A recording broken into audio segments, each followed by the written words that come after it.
Hello everyone. Last class में हमने एक नेटवर्क डिवाइस के बारे में पढ़ा था जिसका नाम था एनआईसी कार्ड। इसको यूज करके हम क्या करते थे, कोई भी डिवाइस को नेटवर्क के साथ कनेक्ट करते थे, जिसकी वजह से इजीली वो डिवाइस नेटवर्क में कनेक्ट होकर बाकी डिवाइसेस के साथ कम्युनिकेशन कर पाता था। तो आज हम और एक नेटवर्क डिवाइस के बारे में पढ़ेंगे जिसका नाम है हब। ओके, तो ये हब होता क्या है? जैसे कि हमने स्टार टोपोलॉजी में पढ़ा था, तो स्टार टोपोलॉजी में क्या होता था, हम एक सेंट्रल हब यूज करते थे जिसके साथ मल्टीपल नंबर ऑफ नोड्स और कंप्यूटर्स एक दूसरे के साथ कनेक्टेड होते थे और एक नेटवर्क बनाते थे, और जिसकी वजह से उनके बीच इजीली डाटा ट्रांसमिशन या फिर कम्युनिकेशन हो पाता था। ओके, तो हब और स्विच ये एक ऐसा डिवाइस है जिसको यूज करके हम क्या कर सकते हैं, मल्टीपल नंबर ऑफ कंप्यूटर्स को एक दूसरे के साथ कनेक्ट करके एक नेटवर्क बना सकते हैं। ओके, तो आज हम पढ़ेंगे हब और स्विच होता क्या है, उन दोनों के बीच डिफरेंस क्या होता है। ओके, तो हब एक नेटवर्किंग डिवाइस है, जैसे कि मैंने स्टार टोपोलॉजी पढ़ाते वक्त बोला था, जो कि हम क्यों यूज करते हैं, मल्टीपल नंबर ऑफ कंप्यूटर्स को कनेक्ट करके एक नेटवर्क बनाने के लिए। ओके, जैसे कि यहाँ पे एक हब यूज किया गया है। तो इस हब में क्या होता है, इस नेटवर्क में इस हब के साथ जितना भी कंप्यूटर्स कनेक्टेड है उनमें से अगर कोई एक कंप्यूटर को सिग्नल को भेज रहा है उस हब के पास, तो वो हब क्या करेगा, उस कंप्यूटर को छोड़ के बाकी जितने भी कंप्यूटर उनके साथ कनेक्टेड होते हैं उन सबके पास उस सिग्नल को भेज देता है, बिना ये देखे कि किसको चाहिए किसको नहीं चाहिए।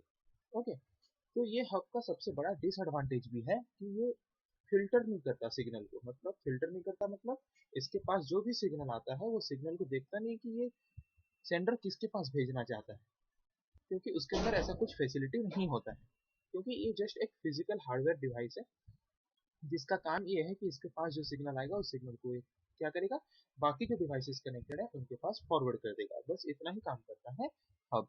ओके, तो इसी प्रॉब्लम को सॉल्व करने के लिए आगे फिर और एक नेटवर्क डिवाइस निकला जिसका नाम है स्विच, जो कि एक इंटेलिजेंट हब बोल के बोला जा सकता है। मतलब हब जैसा काम करता है वो भी वैसा काम करता है, पर हब का डिसएडवांटेज क्या था कि उसके पास जो सिग्नल आता था वो सिग्नल को बाकी जितने कंप्यूटर्स के साथ कनेक्टेड होते हैं उन सबके पास भेज देता था। पर स्विच क्या करता था, स्विच क्या करता था, जिनको चाहिए, मतलब अगर कोई सेंडर से उसके पास कुछ सिग्नल आता था, तो जिन सेंडर्स को, जिन रिसीवर को वो सिग्नल चाहिए, मतलब सेंडर ने जिन जिन रिसीवर्स का एड्रेस अपने मैसेज के साथ ऐड करके दिया है, सिर्फ उन्हीं के पास वो क्या करेगा, स्विच उस इंफॉर्मेशन को या फिर सिग्नल को भेजता था, और बाकी जिनके पास नहीं भेजना है उनके पास नहीं भेजता था, जो कि हब नहीं करता था। पर हब जैसा काम करता है स्विच भी वैसे ही काम करता है, पर हब क्या करता था, सबके पास भेज देता था, और स्विच क्या करता है, सिर्फ जिनको चाहिए उनके पास ही भेजता है, जिसके वजह से हम स्विच को एक इंटेलिजेंट हब बोल के भी बोल सकते हैं। तो देखते हैं ये हब और स्विच होता क्या है। A hub is a network device that connects several nodes to form a network. जैसे कि मैंने बोला, एक हब क्या है, एक नेटवर्क डिवाइस है जो कि मल्टीपल नंबर ऑफ नोड्स या फिर कंप्यूटर्स को कनेक्ट करने में मदद करता है एक नेटवर्क बनाने के लिए। Okay, it redirects the received information to all the connected nodes. ये क्या करता है, जो भी इंफॉर्मेशन रिसीव करता है, इंफॉर्मेशन रिसीव करने के बाद जितना भी नोड्स उनके साथ कनेक्टेड है उन सबके पास उसको क्या कर देता है, रीट्रांसमिट कर देता है, बिना ये देखे कि किसको चाहिए किसी को नहीं चाहिए। Okay, it is used as a central point of convergence in star topology। जबकि हमने देखा है ये स्टार टोपोलॉजी वाला नेटवर्क में यूज होता है, तो ये एक सेंट्रल पॉइंट ऑफ कन्वर्जेंस के हिसाब से काम करता है। सेंट्रल पॉइंट ऑफ कन्वर्जेंस मतलब क्या, मतलब अगर किसी डिवाइस को किसी और डिवाइस के पास कुछ भेजना है तो उसको हब को देके जाना पड़ेगा, इसलिए हब को हम सेंट्रल पॉइंट ऑफ कन्वर्जेंस बोल के बोलते हैं, मतलब एक सर्वर बोल के बोल सकते हैं, जो कि क्या करेगा, जिसको भी कुछ भेजना है उस नेटवर्क के अंदर, तो उसको पहले हब के पास भेजना पड़ेगा, तभी जाके वो सिग्नल हब से फॉरवर्ड होकर बाकी डिवाइसेस के पास जाएगा। इसीलिए हम हब को सेंट्रल पॉइंट ऑफ कन्वर्जेंस बोल के बोलते हैं स्टार टोपोलॉजी वाले नेटवर्क में। Okay, it works at physical layer of OSI model. ये ओएसआई मॉडल का फिजिकल लेयर में काम करता है। ओएसआई मॉडल मैंने बोला था जैसे कि ये एक रेफरेंस मॉडल है जो कि हमें बताता है कि जब भी हम डाटा ट्रांसमिशन करते हैं तो कैसे होता है, उसका एक गाइडलाइन है ये। ओके, तो फिजिकल लेयर में कौन कौन सा डिवाइस रहते हैं, फिजिकल लेयर में जो भी डिवाइसेस रहते हैं उनका काम क्या होता है, moves data between hosts.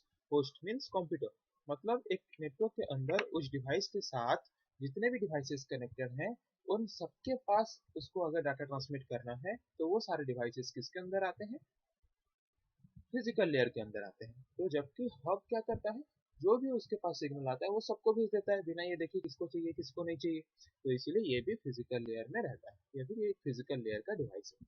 Okay, then it receives signal from one device and forward the signal to all other devices connected to it। तो हब क्या करता है, हब क्या करता है, एक डिवाइस से सिग्नल को रिसीव करता है और बाकी जितने डिवाइसेस उसके साथ कनेक्टेड है बाकी सारे डिवाइसेस को सिग्नल को क्या कर देता है, फॉरवर्ड कर देता है। Okay, it does not filter data signal during transmission. और उसके पास सिग्नल आने के बाद उस सिग्नल को और फिल्टर नहीं करता, मतलब ये नहीं देखता कि डेस्टिनेशन का एड्रेस क्या दिया गया है, मुझे किसके पास भेजना है किसके पास नहीं भेजना है, ये सब कुछ नहीं देखता, मतलब फिल्टर नहीं करता। जितने भी डिवाइसेस कनेक्टेड होते हैं उन सब के पास भेज देता है, जिसकी वजह से क्या होता है, so that collision of signal happens, जिसकी वजह से सिग्नल का कोलिजन होता है। कोलिजन मतलब सपोज जैसे कि चार कंप्यूटर्स कनेक्टेड हैं, इनमें से सिर्फ इसको ही चाहिए सिग्नल और बाकी तीनों को नहीं चाहिए, या फिर इन दोनों को चाहिए, जैसे कि ये रिसीवर है ये रिसीवर है, इन दोनों को चाहिए और इन दोनों को नहीं चाहिए। तो इन दोनों को अगर नहीं चाहिए और इनके पास अगर सिग्नल चला गया है तो वो सिग्नल को रिसीव करेंगे क्या, नहीं करेंगे। सिग्नल को अगर रिसीव नहीं करेंगे तो इसका मतलब हम बोल सकते हैं कि सिग्नल कोलिजन हो गया, कोलाइड हो गया, मतलब हम जो सिग्नल भेजे थे वो सिग्नल वेस्ट चला गया। ओके, तो हब में जबकि वो डाटा को सिग्नल को सेंड करने से पहले फिल्टर नहीं करता, मतलब चेक नहीं करता कि किसको चाहिए किसको नहीं चाहिए, जिसकी वजह से वो सबको भेज देता है और जिसको नहीं चाहिए वो रिसीव नहीं करता, जिसकी वजह से सिग्नल क्या होता है, कोलाइड होता है या फिर कोलिजन होने का चांसेस बहुत ही ज्यादा होता है। Okay, each connection point on a hub is called as port. तो ये पोर्ट क्या होता है, जैसे मैंने बोला था कि हमारे कंप्यूटर हो लैपटॉप हो इनमें जो कनेक्शन पॉइंट होता है, जैसे कि हम मोबाइल चार्ज लगाते हैं जिस पॉइंट में, उसको हम क्या बोलते हैं, पोर्ट। तो वैसे हब में हम जिस पॉइंट में कंप्यूटर्स को कनेक्ट करते हैं उस पॉइंट को हम क्या बोलते हैं, पोर्ट। ओके, जैसे कि ये जो कनेक्शन पॉइंट्स हैं इन कनेक्शन पॉइंट्स को हम पोर्ट बोलते हैं। Okay, there are three types of hub, तीन तरह का हब होता है, active hub, passive hub, intelligent hub. तो क्या होता है देखते हैं, पहला वाला एक्टिव हब। तो ये एक्टिव हब होता क्या है, जो हब हमेशा एक्टिव रहता होगा, मतलब जिसमें हमेशा पावर सप्लाई होता रहेगा, उसको हम बोलेंगे active hub. Active hub regenerate a signal before forwarding it to all the ports on the device and required a power supply। तो एक्टिव हब को किसको बोलते हैं, जो हब उसके पास सिग्नल आने के बाद उस सिग्नल को बाकी डिवाइसेस के पास फॉरवर्ड करने से पहले, जैसे कि इसको आप एक्टिव हब कब बोलेंगे, अगर कोई डिवाइस को सिग्नल भेज रहा है तो सिग्नल उसके पास पहुंचने के बाद बाकियों को उस सिग्नल को फॉरवर्ड करने से पहले अगर ये हब उस सिग्नल को रीजनरेट कर रहा है, मतलब उसका ट्रांसमिशन स्पीड को बढ़ा रहा है, और ट्रांसमिशन स्पीड को बढ़ाने के लिए इसे पावर सप्लाई चाहिए, मतलब इलेक्ट्रिकल पावर चाहिए। ओके, तो इस तरह के हब को हम एक्टिव हब बोलते हैं। और इस तरह के हब को हम रिपीटर बोल के भी बोल सकते हैं, रिपीटर की तरह ये काम करता है। रिपीटर मतलब जो डिवाइस क्या करता है, उसके पास कुछ सिग्नल आए तो उस सिग्नल का ट्रांसमिशन स्पीड को रीजनरेट कर देता है, मतलब बढ़ा देता है और फिर आगे फॉरवर्ड कर देता है। ये काम होता है रिपीटर का। ये भी एक नेटवर्क डिवाइस है, तो ये रिपीटर की तरह काम करता है। कौन, एक्टिव हब। एक्टिव हब का काम क्या है कि उसके पास जो सिग्नल आएगा उस सिग्नल को बाकी डिवाइसेस के पास भेजने से पहले सिग्नल को पहले रीजनरेट करता है, मतलब उसका ट्रांसमिशन स्पीड जो है उसको बढ़ा देता है, उसके बाद जाके उसको आगे फॉरवर्ड करता है। इसको हम बोलते हैं एक्टिव हब। और पैसिव हब किसको बोलते हैं, पैसिव हब मतलब अगर कोई डिवाइस से कोई सिग्नल आता है तो उसको वो रीजनरेट नहीं करता, जैसे आया वैसे फॉरवर्ड कर देता है। ओके, तो उसको हम बोलते हैं passive hub. Passive hubs do not need power supply and they do not regenerate data signal. Passive hub को पावर सप्लाई की जरूरत नहीं है क्योंकि वो सिग्नल को रीजनरेट नहीं करता, मतलब उसके पास जैसे जिस रेट में सिग्नल उसके पास पहुंचता है उसी रेट में ही बाकियों को फॉरवर्ड कर देता है, इसीलिए हम इसको पैसिव हब बोल के बोलते हैं। ओके, और एक है इंटेलिजेंट हब। इंटेलिजेंट हब किसको बोलेंगे, हब, हम जो यहाँ पे हब यूज करते हैं इसको हम बोलते हैं एक्टिव हब या फिर पैसिव हब। इसको हम इंटेलिजेंट हब नहीं बोल सकते। इंटेलिजेंट कब बोलेंगे, इंटेलिजेंट हम तब बोलेंगे जब हम जिसके पास भेजना चाहते हैं अगर ये डिवाइस सिर्फ उन्हीं के पास भेजे और बाकियों के पास ना भेजे, तभी जाके हम इसको इंटेलिजेंट बोलेंगे। पर ये क्या कर रहा है, सिर्फ ये दो डिवाइसेस को चाहिए पर ये सारे डिवाइसेस को भेज रहा है, तो इसको हम इंटेलिजेंट बोलेंगे क्या, नहीं। तो इंटेलिजेंट हब हम इसको तब बोलेंगे जब ये सिर्फ उन्हीं के पास सिग्नल को भेजेगा जिनको सिग्नल चाहिए। ओके, जो कि स्विच करता है। तो स्विच को हम इसीलिए एक इंटेलिजेंट हब बोल सकते हैं। क्यों? क्योंकि ये सिर्फ जिनको चाहिए उन्हीं के पास इस सिग्नल को भेजता है, सबके पास नहीं भेजता। ओके,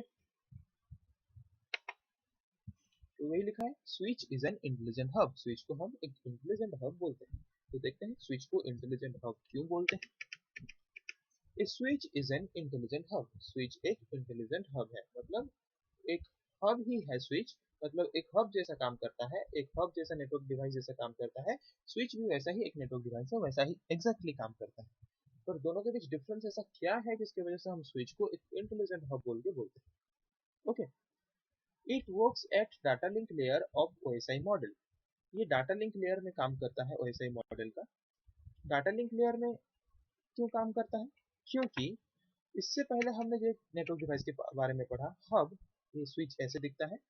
इससे पहले हम एक नेटवर्क डिवाइस के बारे में पढ़ा, हब। हब में क्या होता था कि वो किसी का कुछ एड्रेस स्टोर करके नहीं रखता था। मतलब किसके पास भेजना है, किसके पास नहीं भेजना है, वो सारा इन्फॉर्मेशन स्टोर करके नहीं रखता था। जो भी सिग्नल उसके पास आता था, उस सिग्नल को डायरेक्टली बाकी जितने भी डिवाइसेस नेटवर्क में कनेक्टेड है उन सबके पास फॉरवर्ड कर देता था।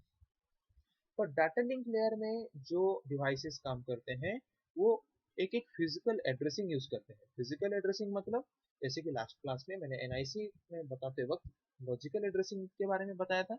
लॉजिकल एड्रेस मतलब क्या है? जो एड्रेस कुछ टाइम के लिए रहता है। ओके, उसको बोलते हैं हम लॉजिकल एड्रेस।